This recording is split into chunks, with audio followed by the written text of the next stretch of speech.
Hey, friends, welcome back to another episode of the Power of Nine podcast. I'm your host, Aaron Eggert. Today's guest is a serial entrepreneur and recently the founder of 3 healthcare and benefits companies, all created by his vision of empowering people through choice. We're going to get into all that and more with my friend, Ross Haugland. Ross, welcome to the show, man. Morning, man. Good to see you. Good to see you too. Well, for those that are watching a video, he's rocking his Coalition 9 swag. So I love it, brother. Thank you so much.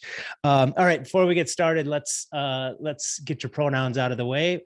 So I know how to refer to you throughout this conversation. Please share your pronouns with me now. Thank you. He and him. Awesome. Fantastic. All right. So yeah, we got to know each other pretty quickly. Like I felt like almost like kindred spirits when you came to one of our events. We were introduced by Scott Seiler. And as I've gotten to know you, we have so many like parallel things that have gone on with our journeys.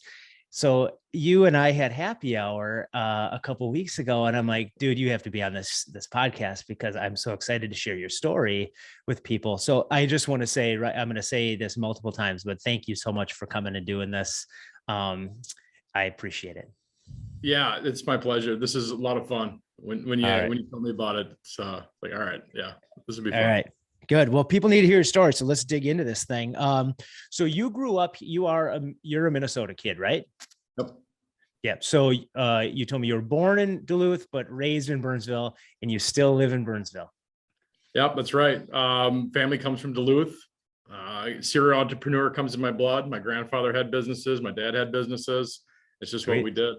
Sweet. Do you what do you love about? Is there something you love about Burnsville? Like what keeps you in specifically that area?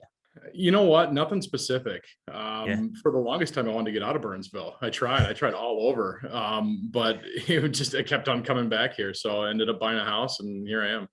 Yeah, cool. All right. So talk to me a little bit about your family dynamic growing up, mom, dad, and then siblings and stuff like that. Yeah. So my childhood consisted of going to the cabin. My parents owned lake property up north on Big Sandy Lake. They bought raw land. So we cleared land, and my dad pretty much built the cabin himself. So I got to learn a lot of fun skills that way. Cool. And then played hockey up until high school and business. So that was the 3 things that we did.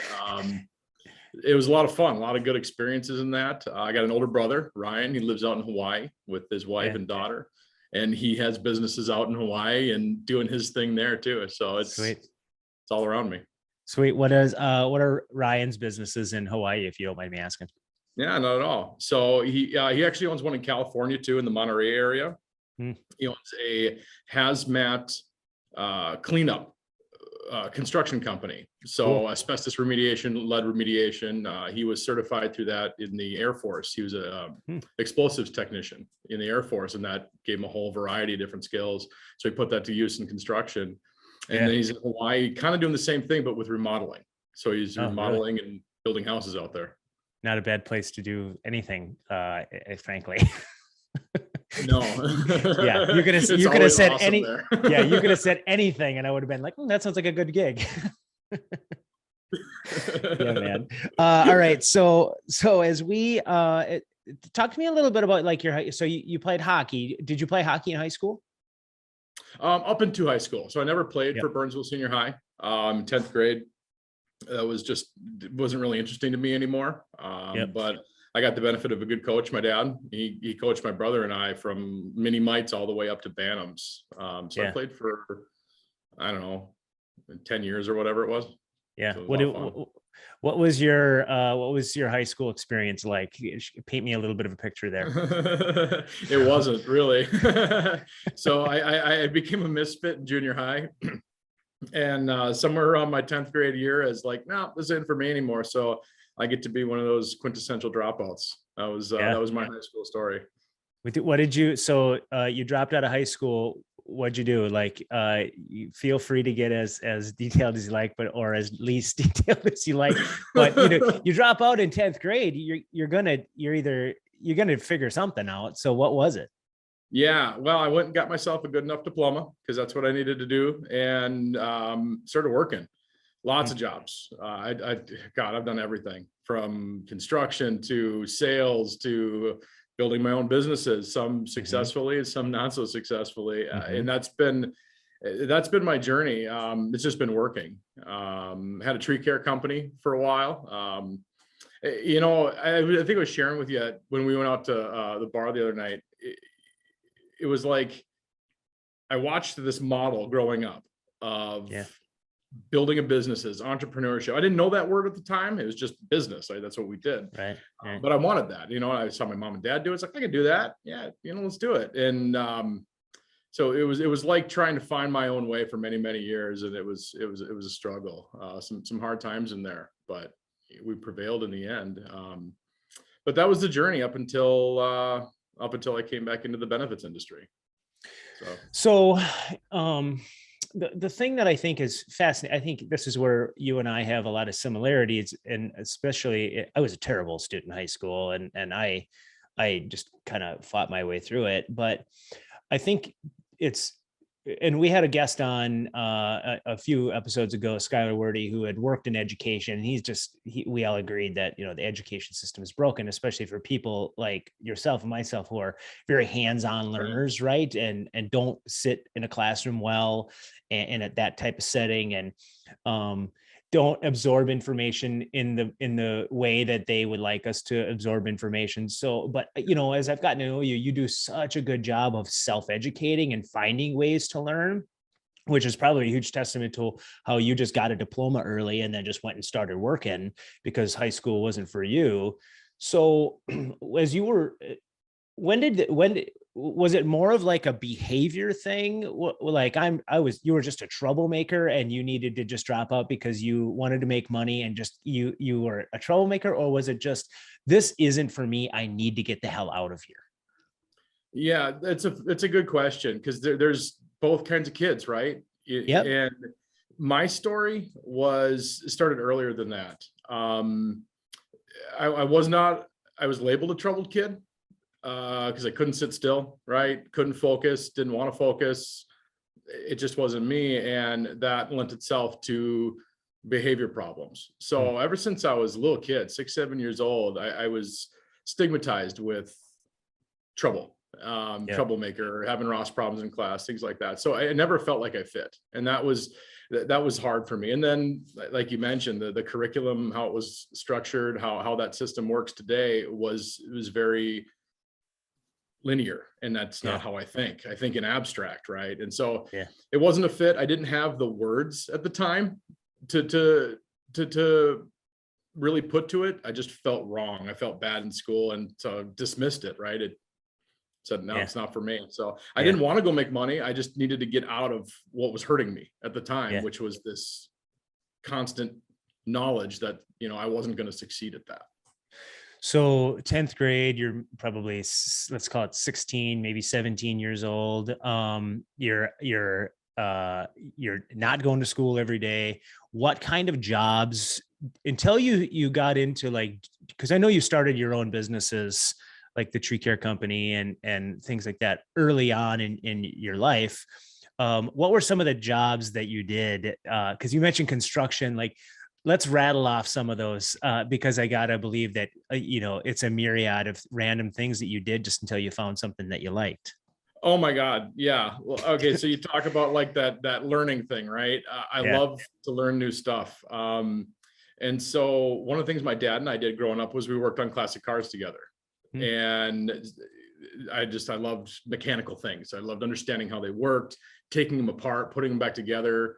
Something cool when you can rebuild your own engine at 15 years old, right? And you have that skill. So I tried to put that to use. And that was a focus job wise for me, out of high school. I say that a little funny, but out of high school for me. Yeah, right. So I worked at an auto parts store, stocking shelves and trying to learn how to be an assistant manager, fixing cars with my buddies, raising all kinds of hell, building trucks, all that stuff, right? Yeah. And then that something hooked in there for me, and I went to school for auto mechanics and tried to learn that trade, and that was where I was going to orient my my life and become a mechanic. And then I lost focus in that after a while, but I did that for probably the 3 years, professionally, I guess you could call it, at 16 to 19 years old. Yeah, right. Working in shops, doing full on auto repair. That was pretty rewarding, and that's the skill set I have today, right? That's cool. Yeah. Do you think if you look back on those, that time frame, 16 to 19, do you think that the people that you work for would call you a good employee? Oh God, no. I I love it. No, I was fairly well unemployable. I think that's the best way to put it. Oh, I love it. Yeah, it was all my big ideas, right? And then when they didn't go the way that I wanted to go in my immature little brain, it was like, screw you then. I'll find my own damn thing. Yeah. So when did you start this tree care company? That was my early 20s. And it was a funny story about that. So after auto mechanics, I had a tough time because I didn't know what to do. I wasn't fulfilling. I wasn't interested in that. And they're always dirty, man. You have to clean your hands with gasoline to get them clean. I didn't like it. Yeah. But I had an epiphany one day that I really love animals. I was a dog lover. I've always loved animals. And so I was going to go into veterinary medicine. So I started taking some general classes, went up to the U and started the enrollment process there, which to be a doctor of veterinary medicine is a big undertaking, but I was going to take it on, right? So as a part-time job or to make money, I went to work for a tree care company. And I saw how much this asshole was making and what he was doing for it. I'm like, oh my God, because I had a background-ish in business. I understand how things work. I'm like, this guy's a complete tool. Like, I can make money doing this. So one of the guys I worked with, him and I were going to start this little company just doing mulch beds. And he's doing big tree removal. He had trucks, stump grinders. And I was the little guy running up the tree with a chainsaw, which I just loved. And my buddy and I were going to do we're going to do some small landscaping jobs for local customers, make some money. Well, my dad found out about this, right? Remember, serial entrepreneur is like a genetic thing, probably. Yeah. And next thing I know, he's investing in my company, which I didn't have yet. And I got trucks and I've got chainsaws and I've got people willing to work. And actually True Green Chemlon gave me a shot at a 13 county contract for large tree removal. So that's the moment where it got real. Like, I didn't have a business, dude. I didn't have a truck or nothing. And I got this contract that I got to go and try and fulfill. I just had a skill set and drive up the wazoo. Yeah. So I spent 2 weeks out in Connecticut at one of the world renowned arborist training firms. Not on the horticulture side, the biology side, more on the here's how you climb, here's how you fell trees, here's how you rig. How do you get a big dangerous tree out from around a $40,000 deck safely and everything like that. So learned a great number of skills there. And then put that into practice. And that was 2005 when I started the tree care company. So what was your, so you had this tree care company, you had some people working for you. You had no idea probably really what you were doing, right? Oh God, no. How did you, this I think will be fascinating. How did you manage your business finances? Oh my God. I think a lack of management would be a better way to describe it, because I'm still in my early 20s, right? And I had no real skill set for budgeting personally. As a business owner, living paycheck to paycheck, and because I could make money, I could spend money, and it wasn't let's just say it wasn't healthy in any meaningful way. Yeah. And then really, I had to shut that business down ultimately because of financial issues. We got 2007, 2008 hit, and that's when the housing market went all kinds of kablooey on us, right? And discretionary income dried up for homeowners, and I didn't have a commercial base built up that could sustain us financially. So I had trucks, I had crews, and all kinds of ambition, and got into real estate owned property preservation work. So doing the trash outs, winterizing homes, things like that. And that lent itself to construction. And then we're doing concrete and siding and windows. And it was this really fast diversification of services outside of a core skill set, right? And it ended up being unsustainable because we didn't have the infrastructure, didn't have an accounting system really in place, didn't have a management team in place. I'm a young guy that's knows how to build things and go. So that ended up being more torture on my little family than it was worth, and it became a good idea to shut that down. Yeah. So what did you do then? So you wound the business down, learned some tough lessons, which we all know that you don't learn very much from succeeding, at least not as much as you do from falling on your face a little bit. So you learned some hard lessons. Yeah. What'd you go and do then? So I went into sales.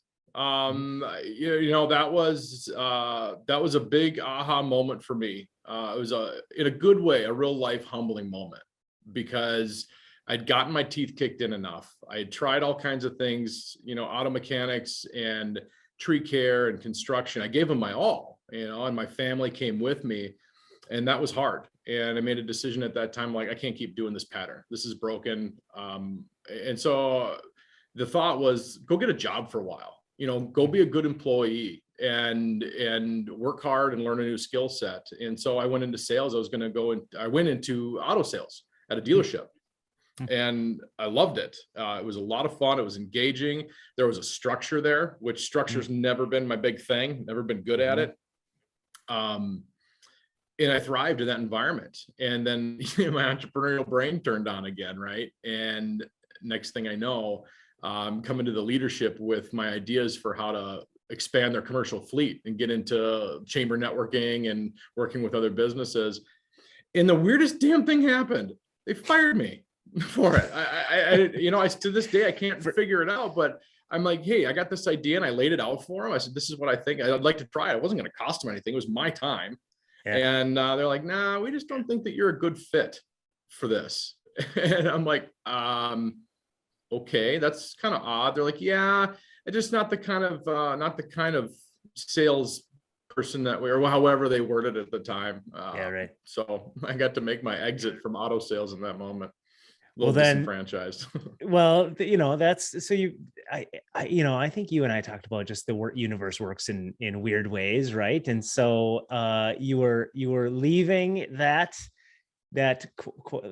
firing or that dismissal, and then you had an actually like the moon and stars aligned, and all of a sudden you got some random phone call. Talk to me about what happened there.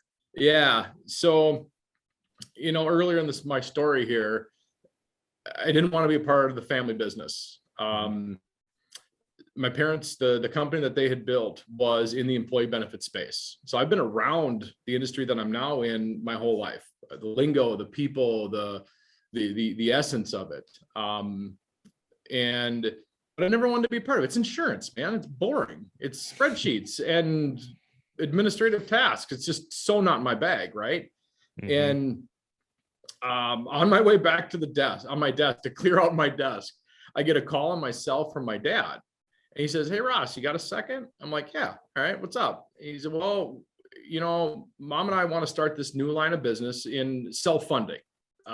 So self-fund a health employee benefits plan rather than purchase a plan from a carrier. And he's explaining it to me. He's like, well, we want to start this division. This is where we want to go. And we want to talk to you about coming in and building that and, cutting that groove for us. So I told him, like, well, it's interesting that you call right now, and told him the story. He's like, okay. Excuse me. He's like, okay, well, since you got nothing going on, why don't you come into the office? And I went out on my first sales meeting that afternoon. Didn't know a damn thing about self-funding of health insurance. Yeah. And I'm out on a sales call with a broker, trying to talk to a client about self-funding their health insurance plan for their employees. So yeah. Do you think that do you think that there was, like, in the back of your parents' mind, that they always knew that you would come around, and that your time would come in this business? Like, we just need to let him fall on his face a few times and scrape his knees a little bit, and then when we think that he's ready to go, he's coming back in, whether he likes it or not. Yeah, in looking back at the time, no, I just no, I didn't see that at all. In retrospect, yeah, my especially with my dad, I can see in my history, I can see his eagle eyes all over my life, and I joke around a little bit. I like to think that he used to say, wait till he gets a couple of good failures under his belt, then he'll be worth something. Right. And, Right. like you said, the stars aligned, the universe opened up whenever you have it, and it worked out. So that was my entrance into back into the employee benefits business. Yeah. So now, so that was, what year was that? God, it must have been about 2009, 10, somewhere in there. Yeah. Yeah. Yeah. And then it was a kind of no looking back. You just started working primarily in that world, and it was full steam ahead. 100% full steam ahead. Yeah. This is what I do now. It was a fit right away. Once I understood how much opportunity there is to do good in this industry and really touch people and affect lives. And I understood the code of that, how to make that system work in a business sense. It's entrepreneurial heaven for me. There's lots of opportunities, so many great people, and there's real need, right? Yeah. And that hooks me. That gets me up every day. Yeah. Were you in a, did they put you in a leadership role right off the bat, or did you have to go and just spend some time learning, maybe selling or doing whatever you needed to do in the business at an ancillary or role player level? A little bit of both. Yeah. My dad was always a big believer in doing the work. He always said something for nothing has no value. And he instilled that in my brother and I from early on. So, and we're workers, I cleared land for growing up. I played sports, that was what was taught to us indirectly. But with this new line of service, it was literally like, here's a bag of Legos, put it all together. And so I had to learn it. Spent time networking with other professionals, even out of state. I spent some time in South Carolina with a firm out there that we were looking to partner with, and they taught me quite a bit about the infrastructure of it all. But quite literally, it was starting a business within their company. So working with my dad, but they gave me the autonomy with leadership, right? So there was that aspect of starting at the ground level, working up, and build it from there. So a little bit of both. I got the autonomy, and I had good leadership and good mentors over me. So then you went through some challenges, because I know I don't really want to get into it a ton, but I know your dad passed away in 2014, and that was a big you had to jump into the fire a little bit there, right? And I promise you we wouldn't talk about that, so I'm not going to get into any of that stuff with you. But no, it's all good. No worries. All right, cool. So did you have to just go and take over? Was it like I'm trying to, is it like Tommy Boy? Right? Like when your dad passes away and it's like, okay, here are the keys. Is that what it was like? In a way, yeah. It was hard, man. It was one of the hardest things that I've ever had to experience, my dad dying. Yeah. And here's this company that is successful, but it's a quintessential owner operator model. And my dad was the driver. And he had a 12-year battle with cancer. So thank God we got him and he had 4 primary cancers, so, I mean, we got him a lot longer than we should have in that regard. But yeah, when he died, his office was empty and there was nobody else at the company. It was either Ross in their internal monologue, like, Ross, you take that or nobody else is gonna, right. That was the thing. And I looked around at the people and said, we need to go, we need to build, we need to sustain, we need to keep going. And so I tell you what, it took me 3 months. I knew that it was mine to take, not to take, but to lead and go and be who I needed to be for these people and for myself, really, in retrospect. And it took me 3 months to just walk into my dad's office and sit in his chair. It's the hardest damn thing I've ever had to do. Yeah. But I remember the weekend. I'll never forget it. I was like, all right, screw this. I'm doing this. And nobody was there. Office was closed down. I went into the office and I started going through all his drawers and cleaning it out, getting rid of the old stuff we didn't need, looking through his files, and filled it with my stuff and Right. took over that weekend. And so that was my first real entrance into, I guess what you call executive leadership, small business, still owner operator model. But that was my first entrance into that role of like, well, the buck stops with me now. What are we going to do? And my mom, but I wasn't the owner, just taking my reins and do what I can to move it forward. My mom was still the owner at the time. And it was a challenging time, but we made it through. It was good in the end.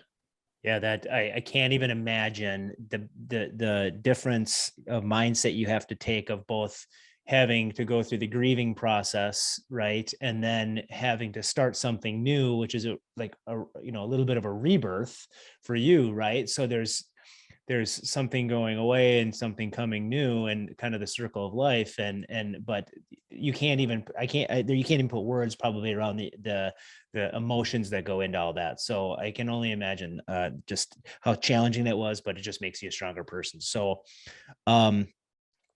so now in 2018, you wanted to chart your own course. So this is when you became a founder, and you're tapping back into those entrepreneurial skills.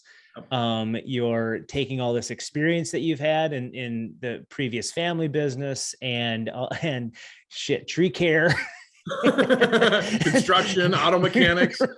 Right. Amen, brother. So all of these different things. And it's like, all right, now it's time to take all of this and make it a culmination. And so now I want you to talk about what you're doing now. So I think it's really exciting, the synergies that these businesses have and how you're building the businesses.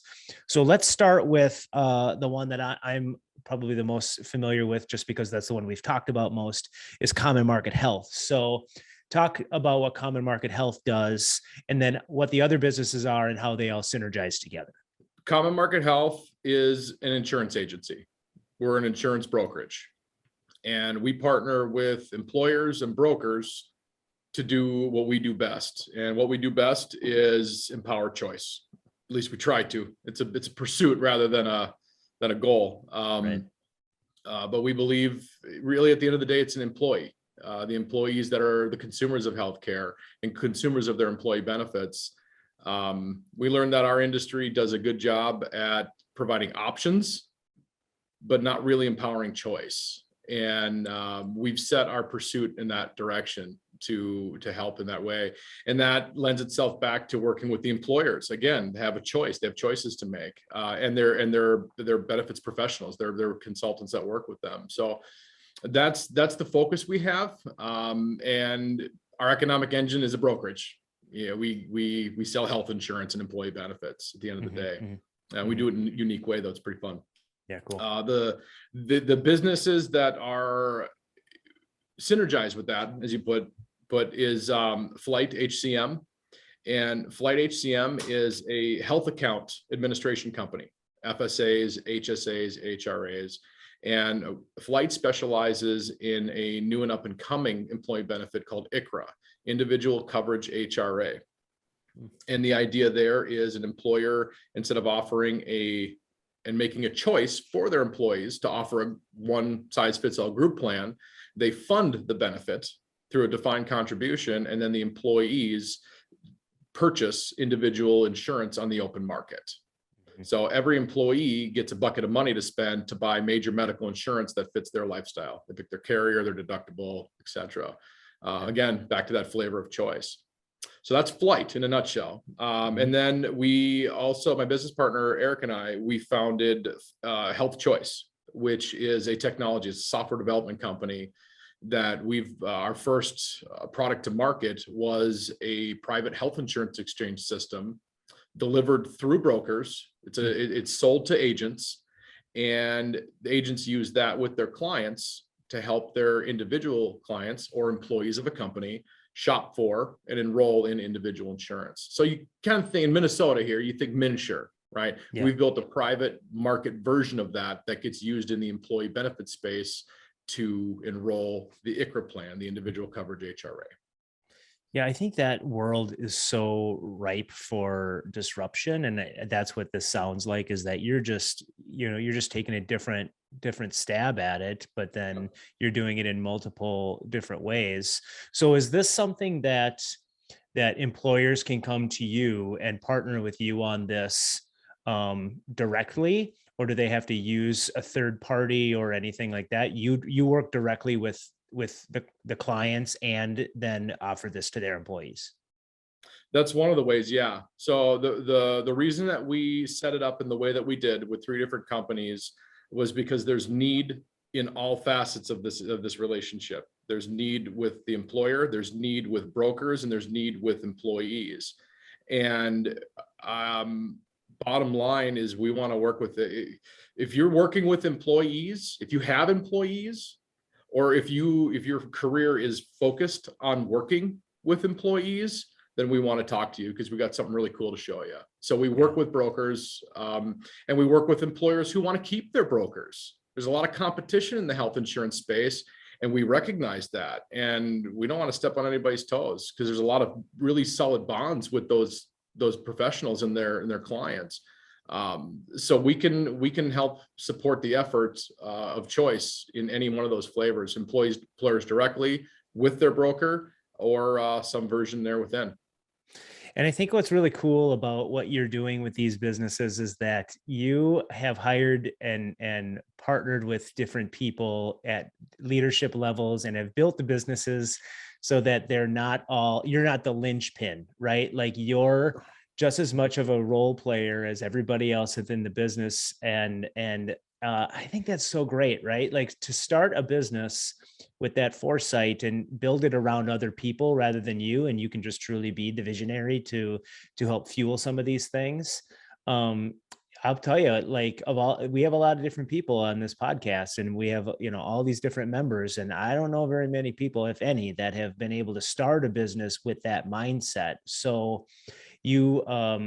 so how do you divvy up what's like a week in the life, right? Like, how do you divvy up your time with all of these different things going on? Time management's a problem for me. It's been a struggle my whole life. I mentioned earlier in school, right? That had that troublemaker thing. I never understood it. I just felt wrong. I felt like I was bad in some way. And so I was going to get out of this.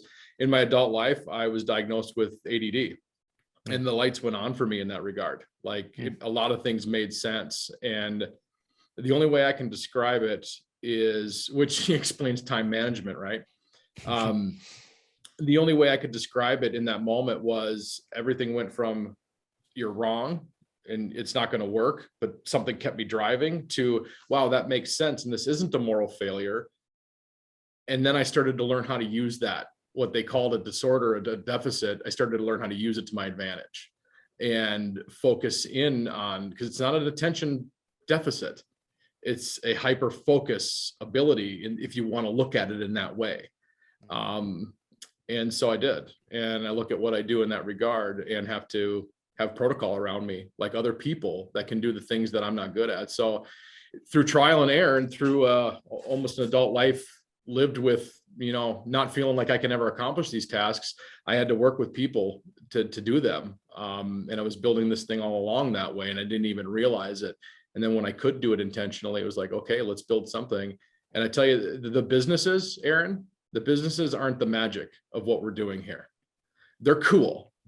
They're just businesses. They're filed with the state of Minnesota, like all the other ones, right? The magic that we have here is the people. Yeah. It's the people that do the work every day and lock arms with me, and we drive as a team, and they're the ones really making it work. And I can't say enough good things about them. So yeah, I love it. Yeah. So where do you want to do? Where do you see yourself in a few years? Right, like you're getting these things off the ground, and you're starting to make waves. Talk to me a little bit. Just share that with me. So, yeah, vision's my bag, right? It's what I do. Mm-hmm. And we've got a 10-year plan right now where we want to be. Couple things probably keep closer to the vest right now, just because the details aren't all formed right.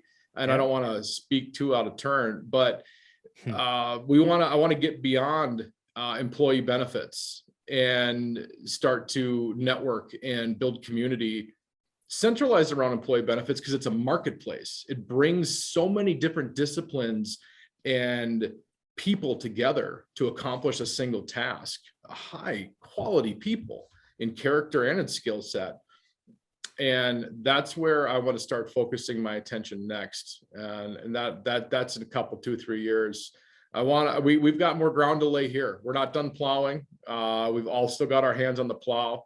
And I'm hoping that I can at some point start to focus my energies and attention on expanding our tent pegs and working with a broader swath of people to help accomplish this same goal of choice. Still in our industry, I love what we do. It's heaven for me personally. I get to do everything I want to do.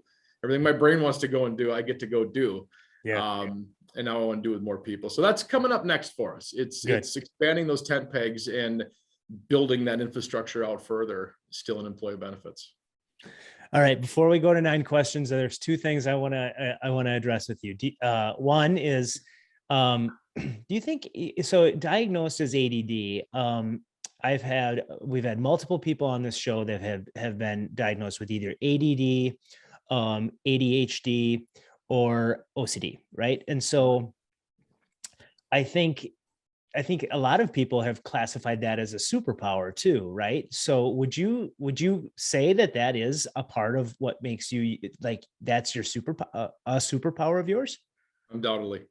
So when I first learned about ADD, I was fortunate enough to be able to have a lot of life experience. I went through a lot of shit trying to get where I'm at with something I didn't know. It was like that's where that belief, right? It was a belief that I just couldn't do it, but a belief bigger was like, no, you're going to go do it, So that's how that was my school career. That was my business career. That was my life.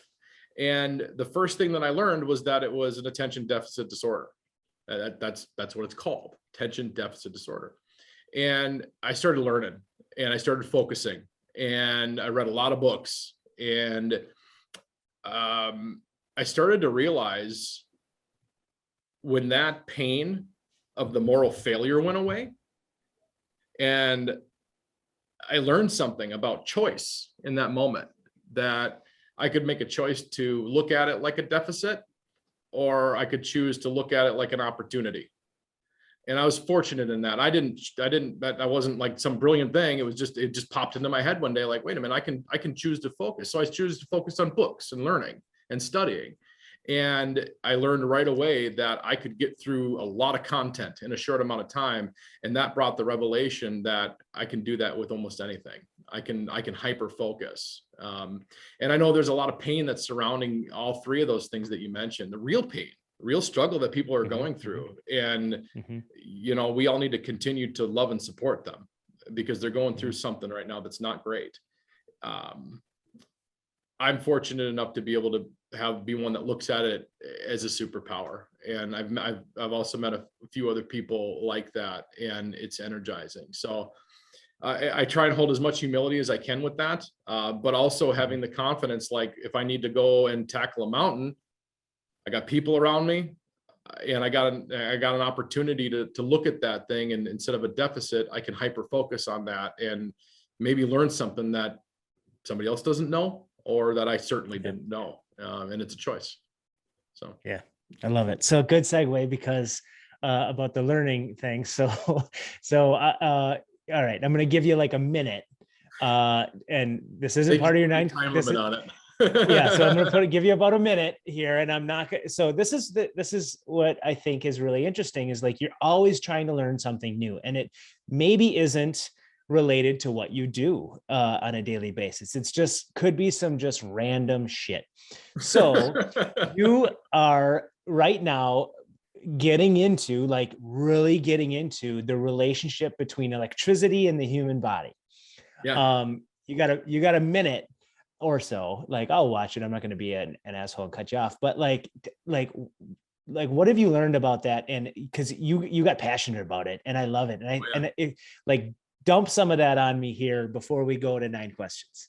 Okay. All right. So one day I was thinking about change, and I started to wonder, how does change work in our brains? What does that look like? One of the things that I'm a visual learner and I'm a visual thinker, and I think and remember in video. So it's pretty cool. And I started to think about, what does change look like in our brains physiologically? And I landed on electricity one day. Like, I just like, okay, our brain makes electricity. It biochemically makes electricity.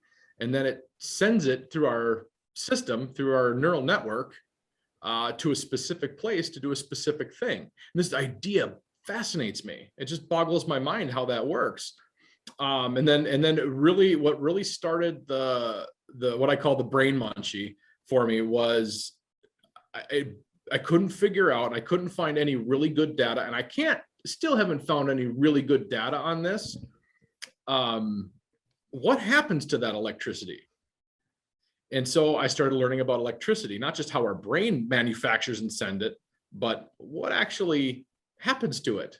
What is electricity? And I learned that electricity has mass.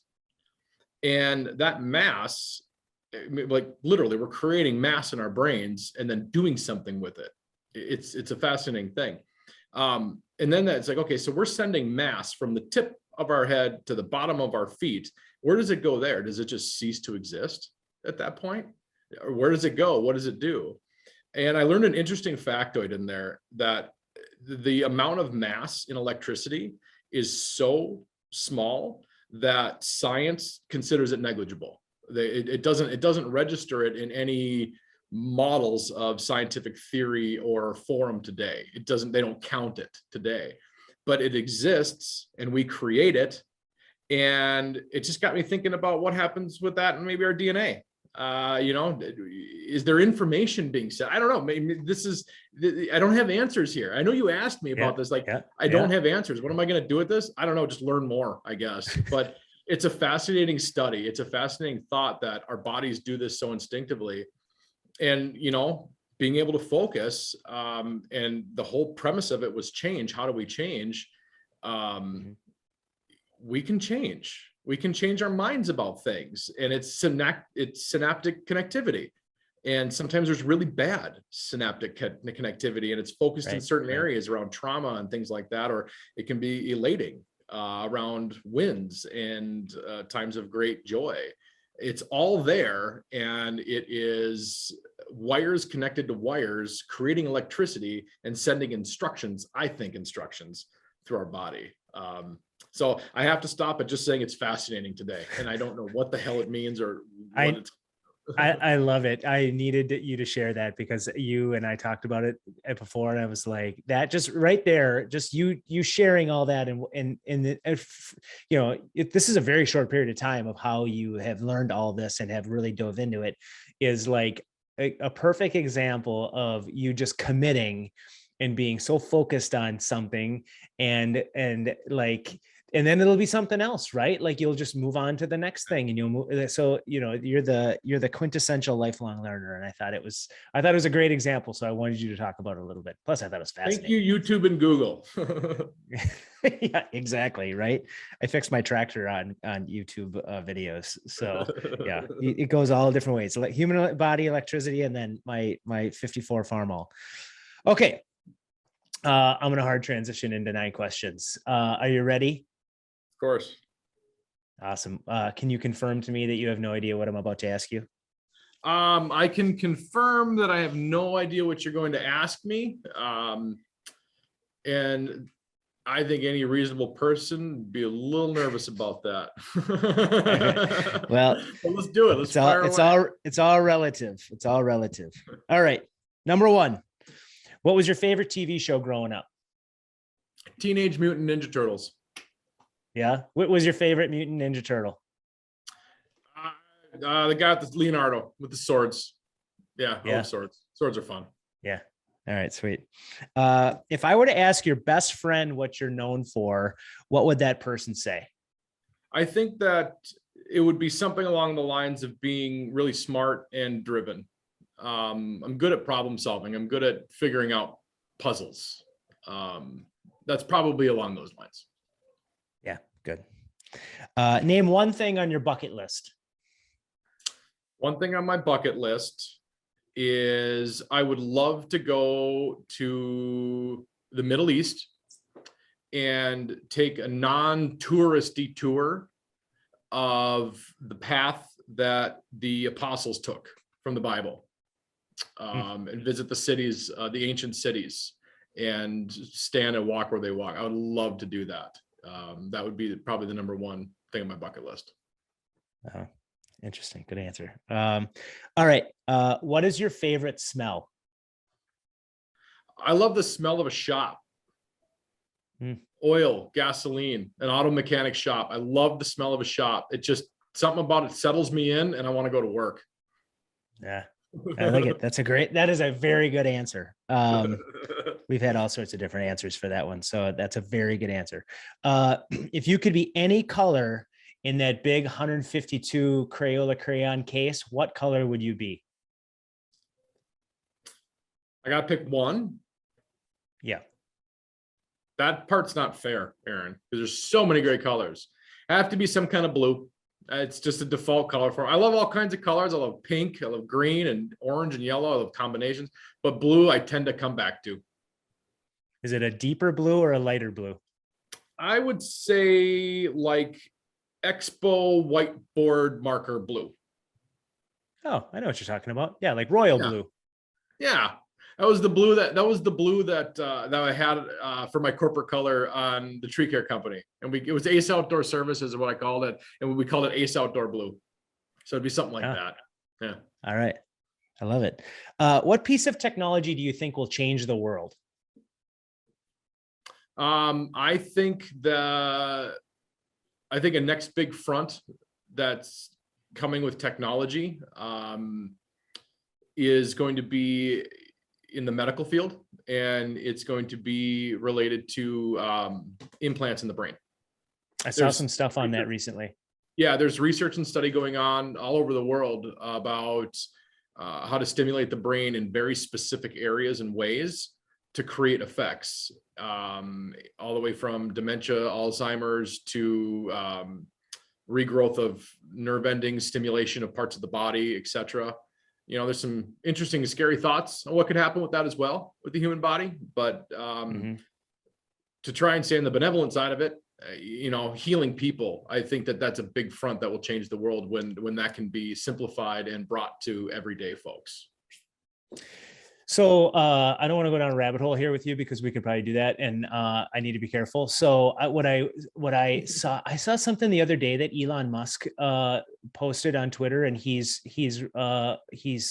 building a team, and I don't know if it's at SpaceX or if it's at Tesla, but he's building a team that has nothing to do with space or autonomous cars or electric cars.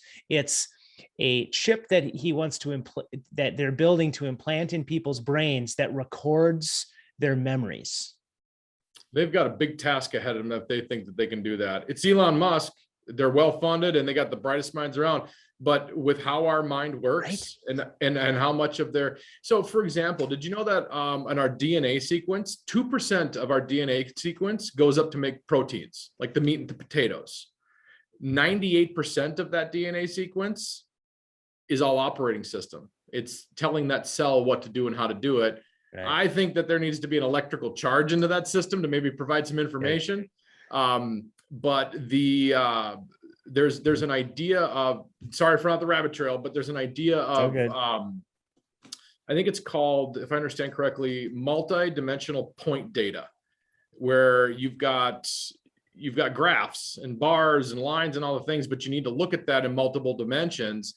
And that is as near, from what I can tell, as near as science has gotten to mapping things like memories, because it's not memories. I don't have a freaking Google Images in my brain. It is right. Tissue connected to tissue, connecting to tissue, sending electricity. We have to map that first. So I hope that they can do that. But I hope people aren't, deluded into thinking it's going to be like Google Images or YouTube for our minds. It's right. A little bit more than that. We don't. Yeah, and but some of them we don't. Will you send me a link on that? Because that's really interesting. Yeah, I'll send it to you. I'll send it to you after the show. You'll find it fascinating. Okay, what are 3 words that describe you? Playful. We goof around all the time around here. We don't take ourselves too seriously. Driven, and I guess maybe a little spacey. maybe if that's a word, and I'd say that in a positive way.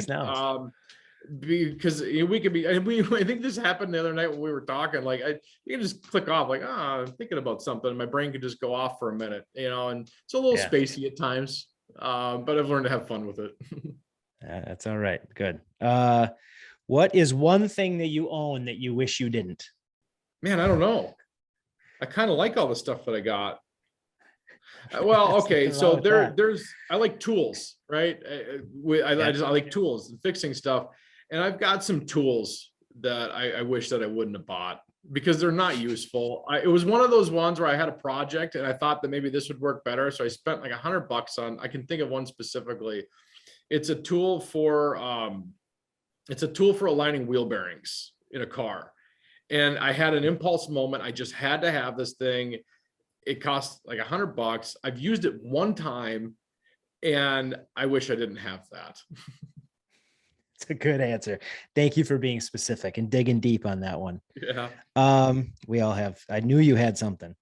All right.